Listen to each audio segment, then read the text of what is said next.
Saulo. Fica à vontade.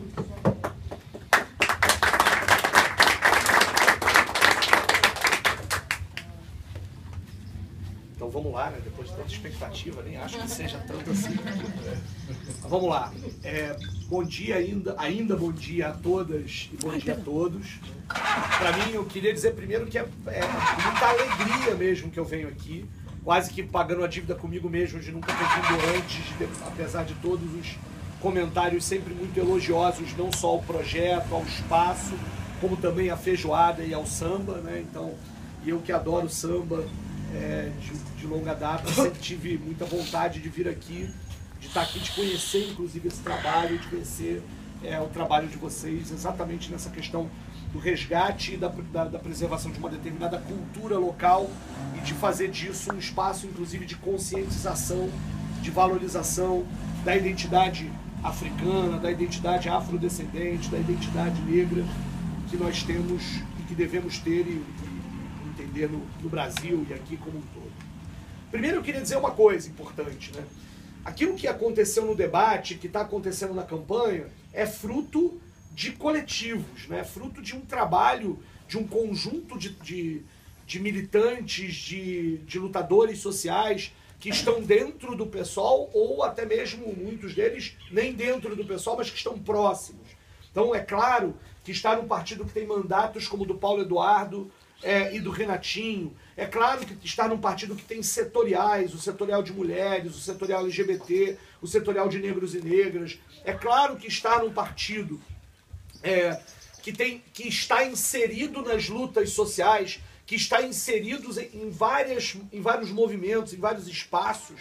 É claro que isso traz um conjunto de conhecimentos, de valores, de propostas, que vai se acumulando num programa que a gente tem que se expressar no momento eleitoral. Acho que essa é uma questão importante, né? É óbvio que eu consegui expressar um programa naquele debate, muito porque, né, esse negócio de ser professor ajuda, de outras batalhas nas disputas sindicais, ou de outras batalhas na disputa pela reitoria do Pedro II, mas isso não adiantaria de nada se não houvesse um programa, um conjunto de propostas, um conjunto de valores construídos de longa data por um conjunto de militantes que aqui está, inclusive, né? E se eu não acreditasse realmente naquilo que a gente estava defendendo. Se não tivesse uma identidade muito grande entre aquilo que a gente fala e aquilo que a gente está vivendo, que está defendendo no dia a dia das várias lutas. Por isso eu acho que é importante que a gente lembre que o lema que a gente escolheu, que é só a luta muda a vida, tem relação com essa situação. Nós acreditamos, nós todos, acreditamos na necessidade da mudança da realidade que a gente vive, da urgência disso. E acreditamos mais do que na necessidade, acreditamos na possibilidade da mudança. Nós não nos resignamos com tão pouco. Nós acreditamos que nada deve parecer natural, nada deve parecer impossível de mudar. Eu e o Paulo hoje estamos combinando de camisa preta o poema inteiro. Ele com uma parte e eu com a outra. Renatinho também está aqui agora. Você desculpa.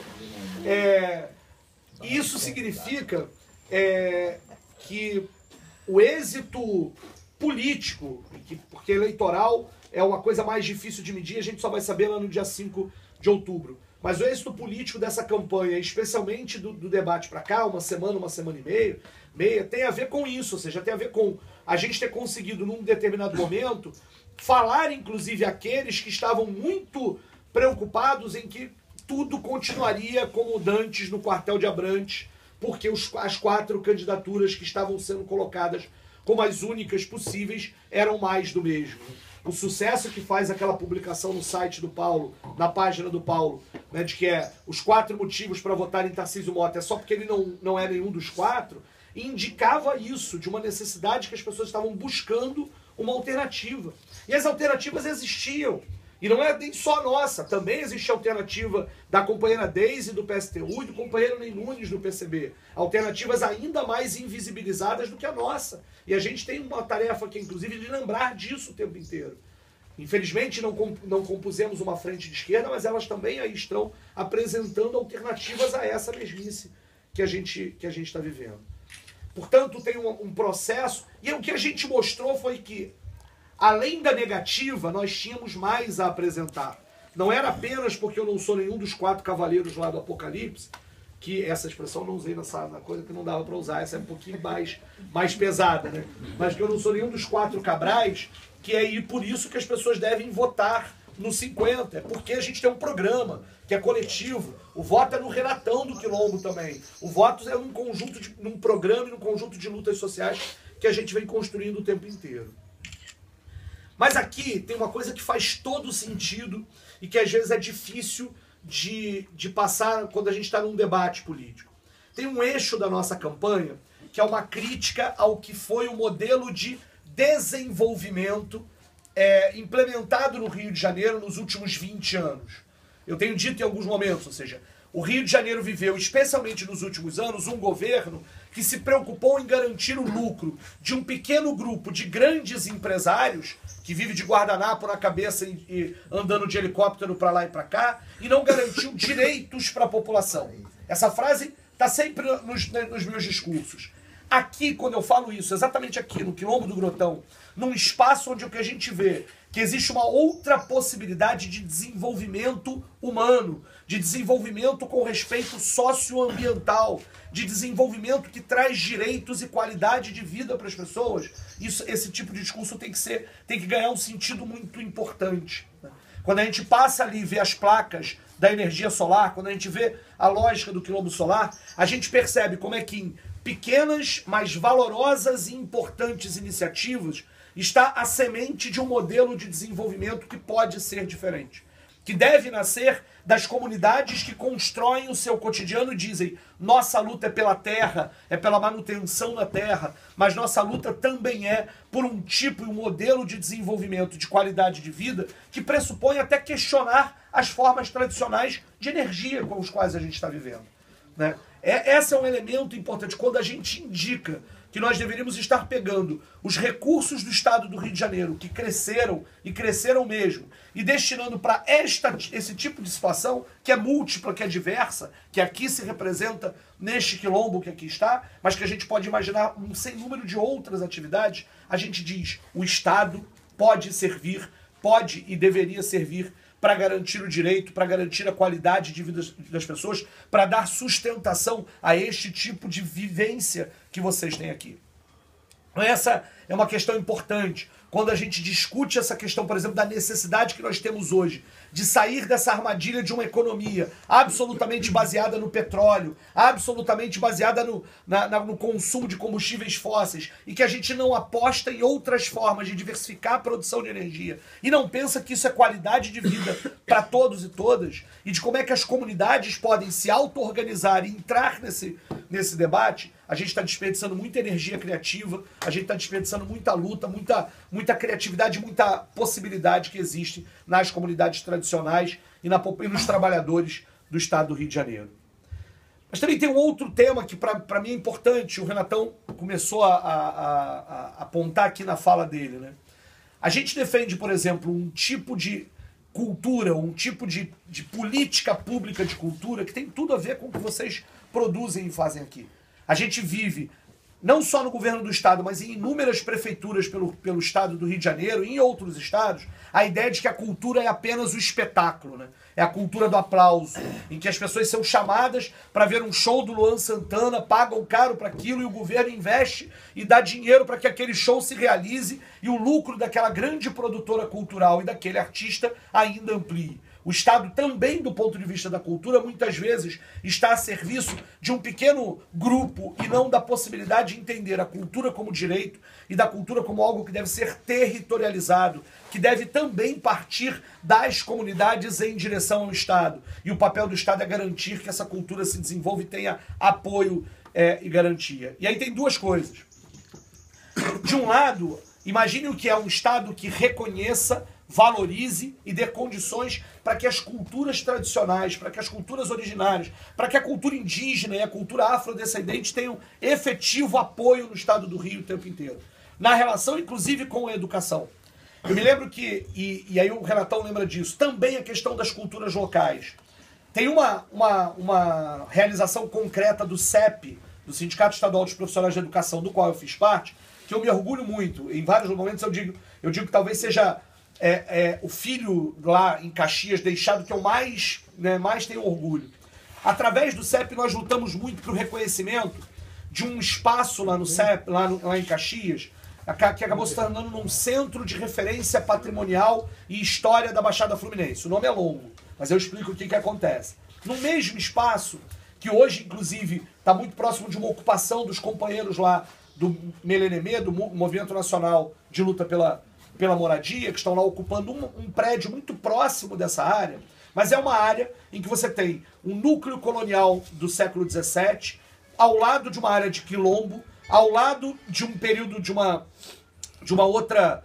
na verdade, você tem um convento do século XVII, convento e igreja, ao lado de um quilombo, que está ao lado de um núcleo colonial do período da Primeira República, com prédios construídos no período Vargas, e você, entrando no território, você tem um sambaqui, portanto, de culturas ainda mais tradicionais, anteriores aos europeus que aqui chegaram.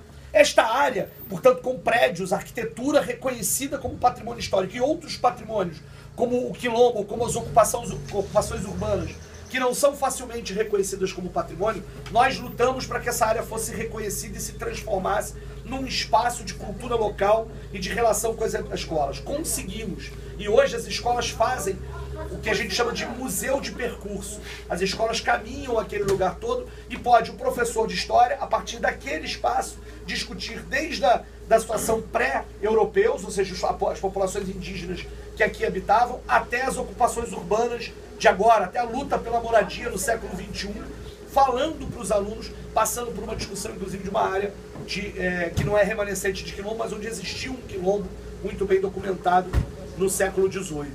Então, esse tipo de iniciativa que a gente conseguiu como luta dos educadores de Caxias pode e deve ser valorizado por um governo do Estado que incentive, que reconheça, que dê sustentação para isso. Uma das coisas que a gente imagina para isso é recuperar uma ideia que foi positiva no governo Lula, na administração Juca, na administração do Gilberto Gil no Ministério da Cultura, e que, assim como outras, foi abandonada, né? É impressionante a capacidade que eles têm de que mesmo as coisas que a gente pode destacar como positiva, depois são abandonadas. Eu acho que eles não querem que as coisas deem certo, né? Só pode ser isso. Que é a experiência da lógica dos pontos de cultura. Ou seja, de garantir um processo de reconhecimento das culturas locais, de reconhecimento dos espaços culturais locais e de financiar para que esses espaços permaneçam e gerem até mesmo emprego e renda e cultura e direitos para a população do entorno.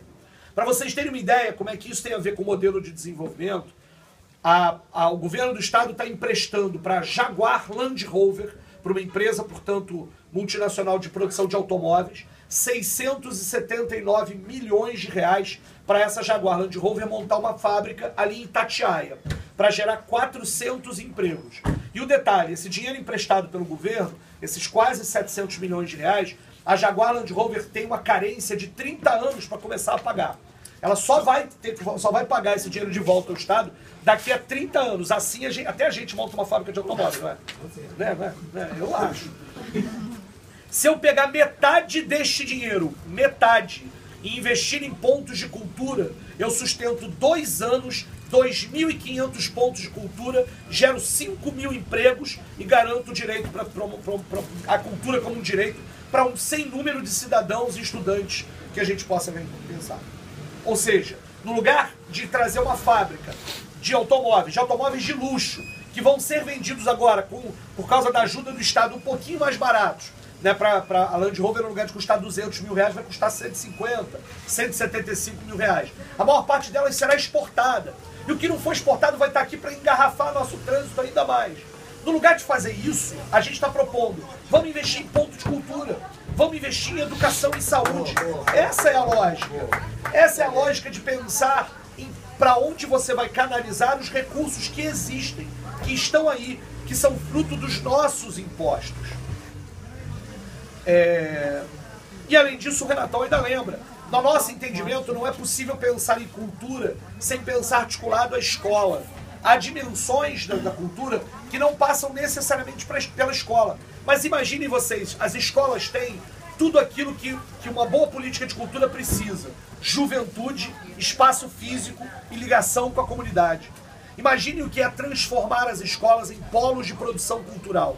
Para isso, nós queremos resgatar a figura dos animadores culturais. Uma boa referência do projeto de CIEPs lá do Brizola, que lá no Brizola, inclusive, não foi regulamentado, eles não eram concursados, e hoje você tem 400 funcionários públicos que estão no limbo administrativo, que a gente precisa resolver, mas a gente quer resgatar, fazer isso como concurso público, fazer isso como um processo inclusive, que caminha no sentido da educação integral, não apenas com essa forma falsa de aumentar o horário com a oficinazinha de qualquer coisa na escola, mas como um projeto político-pedagógico apropriado pela própria comunidade escolar, que estabelece metas, que estabelece sentido para a escola, que faz a escola ter sentido para as comunidades.